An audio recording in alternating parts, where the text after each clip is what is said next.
Welcome to Tripura Info News Update. A total of 19 projects worth 32 crore rupees were virtually inaugurated from Sabroom in the South District. Among them, the 100-bed, 4-story tribal girls hostel at PM Shri Sabroom Higher Secondary Girls School was inaugurated in person at 12 p.m. The program was graced by Minister Shukla Charan Noesha, South District BJP President Deepak Datta, MLA Milafru Mog, and South District Magistrate Mohammad Sazd P. IAS. Several other completed projects across the South District were also virtually inaugurated from Sabroom Town Hall at 1 p.m. These include additional classrooms, a science library, and toilets at BKI School in Balonia, 3.15 crore rupees, construction of Sonichvi High School, 1.70 crore rupees, construction of Mohuripa Primary Health Center, 3.29 crore rupees, new building of Kalsi Higher Secondary School, 1.32 crore rupees, infrastructure of the English Medium Higher Secondary School, 2.77 crore rupees. Chief Minister Professor Dr. Manak Saha inaugurated the event by lighting the ceremonial lamp at Sabroom Town Hall. The welcome address was delivered by South District Magistrate Mohammad Sazd P. During his speech, Minister Shukla Charan Noesha said that a new era of development has begun in South District. Chief Minister Dr. Manak Saha also highlighted the government's continued commitment to development across Tripura. Listen to what CM Manak Saha had to say about today's developmental achievements. আপনারা নিশ্চয়ই জানেন যে মাননীয় প্রধানমন্ত্রীজি 2022 থেকে 2047 পর্যন্ত উনি বিকশিত ভারত উনি দেখতে চান এবং সেই দিশায় অমৃতকাল শুরু হয়েছে এবং উনার যে মেইন উদ্দেশ্য সেটা হচ্ছে যে মানুষের উন্নতি সাধন সেখানে ইনফ্রাস্ট্রাকচার ডেভেলপমেন্ট হোক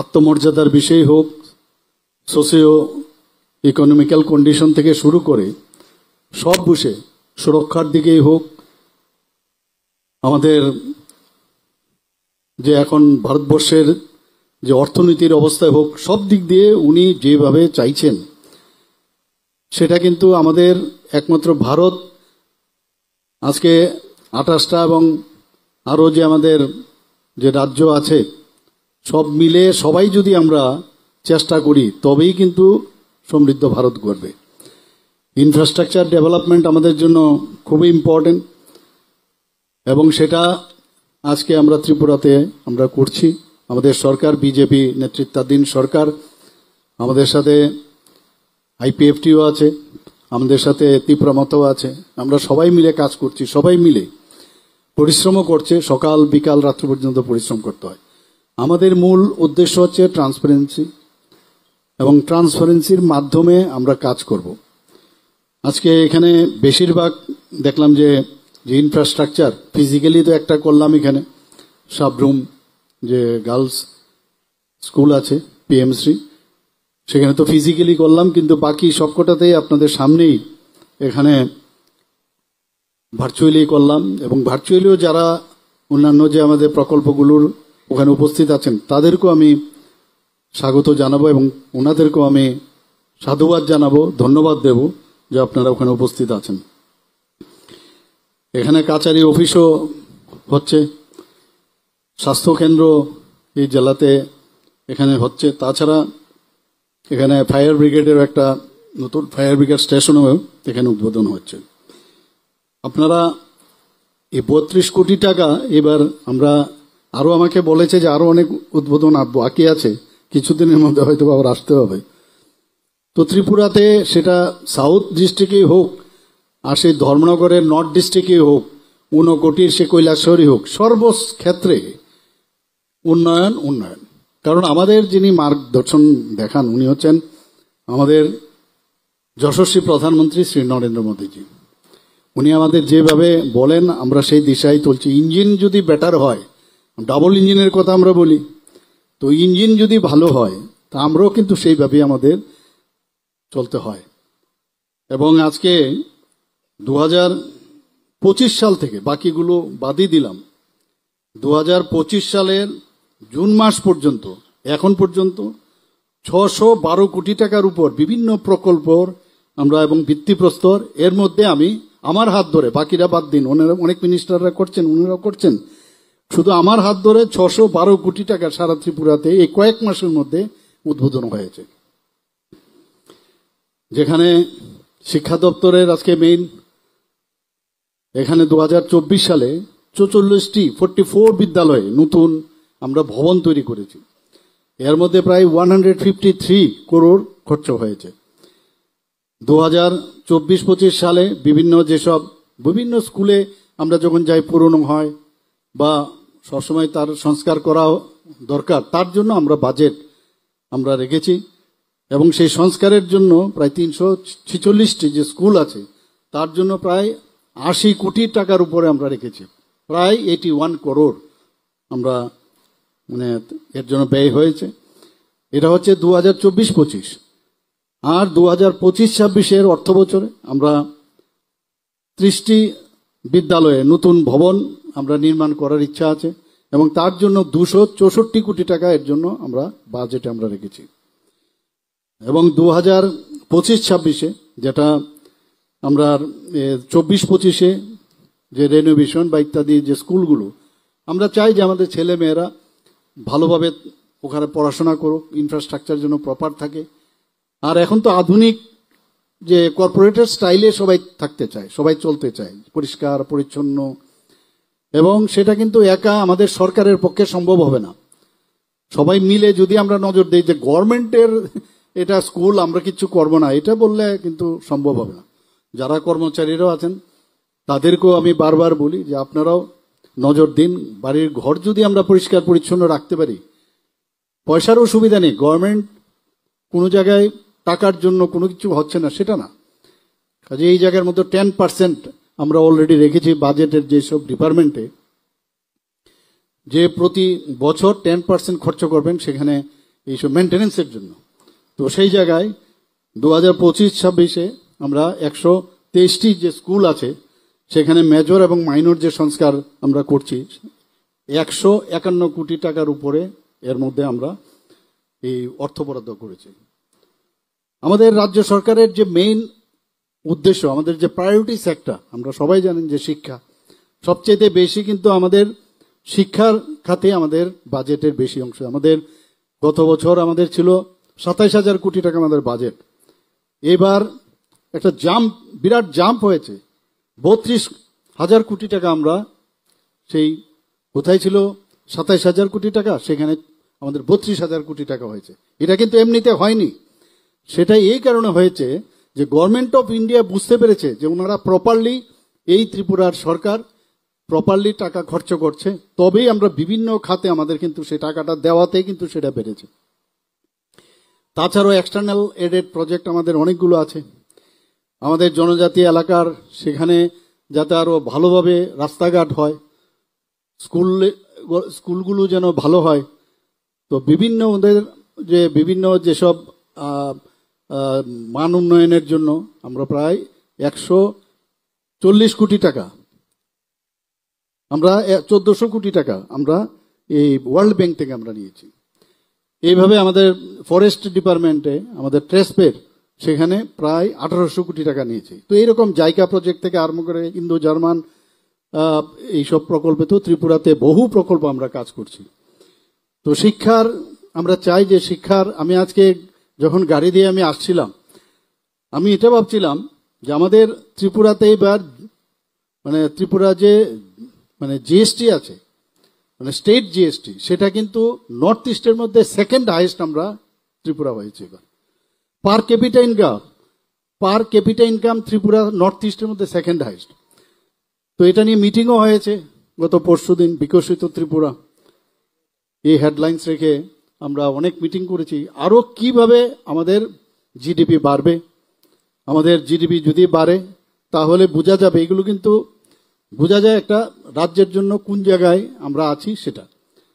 তো তার জন্য যে স্কুলে আমরা এডুকেশনে এত পয়সা আমরা খরচ করছি, সেটা রিটার্ন কি আছে সেটা বসে বসে ভাবছিলাম যে সেটাও আমাদের নিতে হবে, যে আমাদের কতজন স্টুডেন্ট বেরিয়েছে এবং তারা কি কাজে আছে, তাতে আমাদের কি প্রডিউস হচ্ছে সে বিষয়টা আমাদের জানা দরকার। সে ত্রিপুরাতেই থাকুক ভারতবর্ষেই থাকুক অন্য জায়গায় বা পৃথিবীর যে কোনো জায়গায় থাকুক, এটা আমাদের খুব দরকার এবং প্রযুক্তির কারণে সেটাও আমরা নিতে পারবো। স্বাস্থ্য আমাদের মেইন একটা অগ্রাধিকার। এই কয়েক বছরে আপনারা দেখবেন স্বাস্থ্য ক্ষেত্রে আমরা এত ডেভেলপ করেছি ত্রিপুরাতে। বিভিন্ন আগে কোথায় কোথায় মানুষ বাড়িঘর বিক্রি করে, স্বর্ণালঙ্কার বিক্রি করে বাইরে চলে যেত, এখন কিন্তু অনেকটা, একদিনে সবকিছু হয়ে যাবে সেরকম না, আস্তে আস্তে করে কিন্তু অনেকটা কমেছে। কারণ এটা মাইন্ডসেট এরকম হয়ে আছে যে এখানে কোনো চিকিৎসা হয় না। আমি নিজেও একজন ডাক্তার, আমি জানি যে ইচ্ছে করলে আমরা যে কাজটা এখানে আরামসে করতে পারি, এই পেশেন্টকে রেফার করার যে বিষয়টা, সেটা নিয়েও একটা গণ আন্দোলন প্রয়োজন। যে আজকে যদি সাবরুমে পিএসসির মধ্যে কোনো পেশেন্ট, যে ডাক্তার আজকে এজিএমসি থেকে আগরতলা গভর্নমেন্ট মেডিকেল কলেজ থেকে পাশ করুক বা লখনৌ থেকে পাশ করুক, সে যখন সাবরুমে পোস্টিং থাকবে, আবার সে যখন আগরতলাতে পোস্টিং থাকবে, একই ডাক্তার, কিন্তু অনেক সময় যখন ইমার্জেন্সির বিষয়ে দাঁড়ায় তখন কিন্তু তার উপর চাপ আসে, তো তাড়াতাড়ি করে রেফার করে দেয়। এই যে রেফারের ইচ্ছে করলে সে কিন্তু চেষ্টা করলে সেখানেই চিকিৎসাটা করতে পারে। এক তো তাদের উপর আস্থা রাখতে হবে, ডাক্তারদের উপর। আমাদের এই আস্থার বিষয়টা অনেকটা কমে গেছে, আমরা চেষ্টা করছি, এবং তাতে করে ডাক্তারবাবুদেরও কিন্তু এক্সপার্টাইজটা বাড়ে, উনিও কনফিডেন্সটা অনেক বেশি বাড়বে। এটা নিয়ে ডাক্তারবাবুদের যখনই কোনো সম্মেলন হয় আমি এই কথাগুলো বলি ওনাদেরকে, যে ডোন্ট অ্যাক্ট অ্যাজ পোস্টম্যান। পোস্টম্যানের মতো কাজ করবেন না। পোস্টম্যান কি করে রেফার করে দাও পিএসসি থেকে ডিস্ট্রিক্টে বা সিএসসি, আবার ডিস্ট্রিক্ট থেকে স্টেটে, এক্সট্রিম হলে সেটা ঠিক আছে। আমাদের এখানে এখন 9টা সুপার স্পেশালিটি ব্লক মানে ডিপার্টমেন্ট আমরা ত্রিপুরাতে শুরু করেছি, যেটা ভাবাই যায় না। এখন প্রচুর মানুষ, ত্রিপুরার ছেলে মেয়ে এখন আসছে ত্রিপুরাতে, কেউ লন্ডন থেকে ভালো ভালো ডিগ্রি নিয়ে এসছে। গতকালও আমি ফাইল সই করেছি, কারণ আগে ওনাদেরকে মর্যাদা দেওয়া হতো না, কারণ এখানে আসে গ্রেড 4 গ্রেড 5-এ তাদেরকে ঢুকানো হতো। আমরা সুপার স্পেশালিটির জন্য আলাদা মানে তাদের যে প্ল্যাটফর্ম, তাদের সম্মান দেওয়াটা ভেরি ইম্পর্টেন্ট। তো সেই জায়গায় আমরা তাদের জন্য যে হেলথ সার্ভিসের যে ব্যবস্থা, সেখানে আমরা তাদের জন্য আলাদা রাস্তা রেখেছি। তো যে কারণে আসছে মানুষ, তো যখন এই ধরনের ব্যক্তিরা আসবে আমাদের সাধারণ মানুষের জন্য অনেক সুবিধা হবে। আর মাননীয় প্রধানমন্ত্রীজি যোগাযোগ ব্যবস্থার কথা তো বলেই লাভ নেই, হীরা মডেল দিয়েছে, ন্যাশনাল হাইওয়ে দিয়েছে। আজকে উদয়পুর থেকে যখন আমরা আসছিলাম মনেই হচ্ছে না যে সাবরুমের রাস্তা, আমরা সবাই জানি। এখানে তো এই হলের মধ্যে আমি কয়েকবার এসেছি, আমি জিজ্ঞেস করছিলাম যে 2 ঘন্টার মতো প্রায় লাগে, তো ট্রেনে আসলে আরো তাড়াতাড়ি আসা যায় কিনা। আমি খুব ট্রেনে চড়ি, সেই জায়গায় এই যে যোগাযোগ ব্যবস্থা মাননীয় প্রধানমন্ত্রীজি আমাদের দিয়েছেন, ট্রেনে হোক, এয়ারওয়েজই হোক, আর রাস্তা ন্যাশনাল হাইওয়ে হোক, সব জায়গায় এত তড়িৎ গতিতে আমরা আসতে পারছি, খুব আরামসে আসতে পারছি। আপনারাও যান, আসেন। আমি আজকে শুনছিলাম যে এখানে এখন যে আমাদের সিএনজি স্টেশন এখন এখানে হচ্ছে আরো 2-3টের মতো, তো এখানে সিএনজির জন্য অনেক দূরে যেতে হয়। তো এই যে ব্যবস্থা আস্তে আস্তে যেভাবে ডেভেলপমেন্ট হচ্ছে, সেটা আমরা গত 35 বছর 5 বছর বা তারও আগে আমরা এই ধরনের মানসিকতারই ছিল না। কারণ আমরা চাই যে ডেভেলপমেন্ট হোক, এবং সেই কাজগুলো আমরা করছি। জনজাতিদের জন্য আমরা সবচেয়ে বেশি, মোদিজি যে সরকার জবের থেকে উনি এসছেন 2014, তখন থেকে আমরা দেখেছি যে জনজাতিদের জন্য উনার যে চিন্তা ভাবনা, সেটা আগে আমি দেখিনি কোনো সময়। আমাদের মাননীয় প্রধানমন্ত্রীজি যে চিন্তা ভাবনা, সেই জায়গার মধ্যে জনজাতিদের, আমরাও ত্রিপুরাতে জনজাতিদের উন্নয়নের জন্য বিভিন্ন স্কিম, বিভিন্নভাবে আমরা চেষ্টা করছি যে জনজাতিদের উন্নয়ন হোক। আরেকটা বিষয়, আমি যদি সেলফ রিলায়েন্স না হই, এটা আমরা আগে কখনো বুঝতেও পারিনি, ফিল করারও বা ভাবারও আমরা চিন্তা করিনি। সেলফ রিলায়েন্স, এখানে আমি ঢোকার সময় আমাকে দেখাচ্ছিল যে এসএসজি গ্রুপের আগে 4000 ছিল, 4 থেকে 5, 4500 5000 এসএসজি গ্রুপ ছিল 2018 আগে, আর সেই জায়গায় এখন 56,000 গ্রুপ হয়েছে। আমরা ত্রিপুরা গভর্নমেন্ট অলরেডি 700 কোটি টাকার উপরে তাদের রিভলভিং ফান্ড এবং ব্যাংকের মাধ্যমে তাদেরকে, যাতে তাদের উন্নয়ন হয় আমাদের মায়েদের জন্য, সেই ব্যবস্থা করেছে। লাখপতি দিদিরও ফটো ঢুকবার সময় আমি দেখলাম। তো তো এইগুলো তো আমরা দেখিনি এখন। এবং মহিলাদের যখন উন্নয়ন হবে, ঘর বাড়ির কাজ করার পরেও একটা যে আলাদা ব্যবস্থা আছে, অনেক সুবিধা এখানে।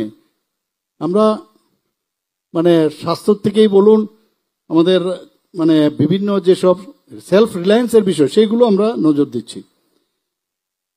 এখানে কর্মসংস্থানের কথা যদি আমি বলি, এর মধ্যে আপনারা দেখেছেন অনেকে বিরোধীরা প্রায়ই বলে এখানে কর্মসংস্থানের সুযোগ নেই। এর মধ্যে আমরা গভর্নমেন্টে প্রায় 19,000 চাকরি, প্রায় 19,000-এর মতো চাকরি এই সরকার আসার পর আমরা চাকরি দিয়েছি গভর্নমেন্টে। শুধু তাই নয়, অন্যান্য বিভিন্ন যেসব আমাদের আউটসোর্সিং হোক, চুক্তি বেসিসে হোক, আউটসোর্সিং আলাদা, চুক্তি বেসিসে হোক, প্রায় 5,000-এর উপরে আমরা চাকরি দিয়েছি। তো চলছে, আরো হবে। আর সবচেয়ে যে বিষয় আমরা নজর দিই, ট্রান্সপারেন্সির মাধ্যমে আমরা চাকরি দিই। আগে তো কোন নেতার পিছনে ধরতে হবে, কোন নেতার বাড়িতে যেতে হবে, এগুলো কিন্তু এখন উঠে গেছে। এখন মানুষ খুশি যে কাউকে ধরতে হবে না, আমার যদি কোয়ালিটি থাকে তাহলে আমি নিশ্চয়ই চাকরি পাবো। এবং মানুষ এটাই চায়। কিছু সংখ্যক লোককে আমি রাস্তায় খালি জিন্দাবাদ করার জন্য আর ওদেরকে চাকরি দেব, আর ওদের মধ্যেও সমস্যা হয়। এই যে কালচার, এই কালচার এখন কিন্তু মাননীয় প্রধানমন্ত্রীজি যে আপনার যে পলিটিক্সের পরিভাষাই পাল্টে দিয়েছেন। আমরাও সেই দিশায় আমরা কাজ করছি। আমার দলের হতে হবে, আমার লোক হতে হবে, এই সুবিধা আর নেই এখন। এতে করে মানুষ কিন্তু খুশি হচ্ছে। হয়তোবা আমাদের কিছু লোক আছে যারা আমাদের এখানে বলছে আমরা তাহলে লাভটা কি, নিঃস্বার্থভাবে কাজ করার জন্য আসতে হবে, আদারওয়াইজ নট।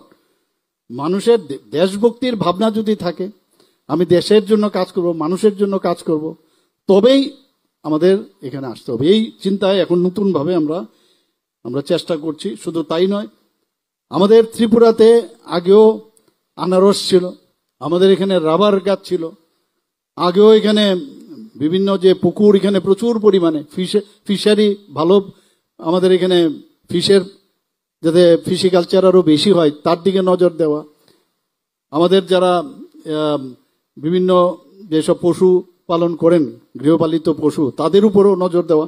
আমরা সবগুলোর বিষয়ে আমরা নজর দিচ্ছি।